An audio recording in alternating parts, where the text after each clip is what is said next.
Hey, footy fans, time for a bit more footy fun with Footy Fin, and I just want to quickly look at the NRL and look at some player movements, exits from clubs, signings, sackings, etc. It's been quite a busy week this week. So, look, first and foremost, in my mind, Ben Hunt has finally been released from the Dragon's Den. He's a Queenslander and he's been wanting to get away from what seems like a pretty dysfunctional club. He's been wanting to get out of there for a long time.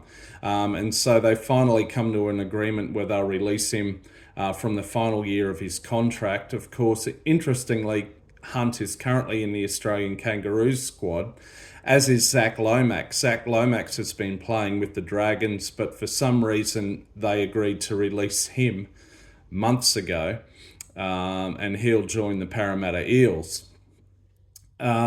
Why they didn't release, it seems to me a bit like double standards as to why they wouldn't release Ben Hunt earlier in the piece, but thankfully for him and his family, it's happened now.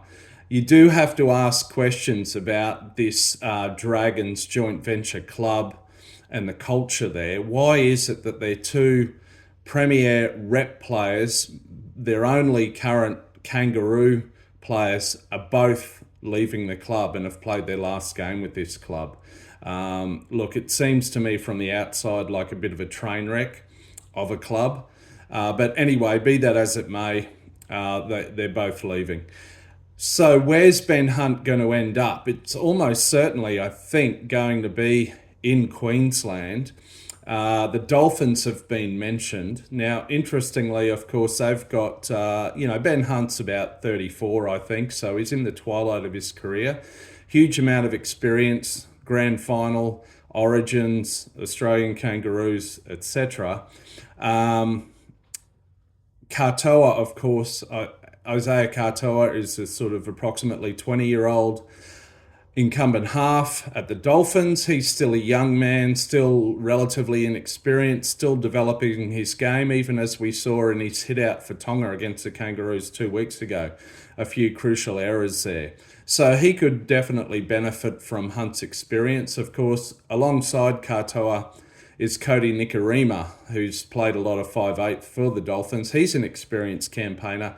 Interestingly, Nikorima and Ben Hunt played together at the Broncos, and they were both in the Broncos 17 in the 2015 grand final loss to the Cowboys. Hunt was the starting halfback, and we know he played an extra time.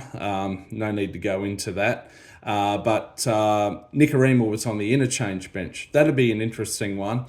I can't see that the Broncos, with aging veteran of a similar age, Adam Reynolds, as captain, albeit he's very injury prone, I can't necessarily see that the Broncos would sign Hunt, but it's a possibility. There could be a bit of movement there within their roster, incidentally. The Titans, I don't think the Cowboys are really looking. Their captain's Tom Deard and they've got Chad Townsend there.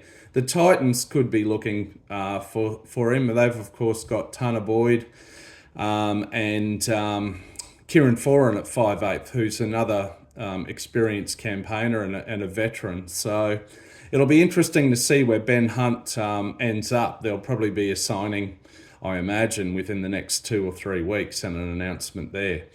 Speaking of getting out of clubs who are not doing well, Clint Gutherson's finally been released from the Parramatta Eels.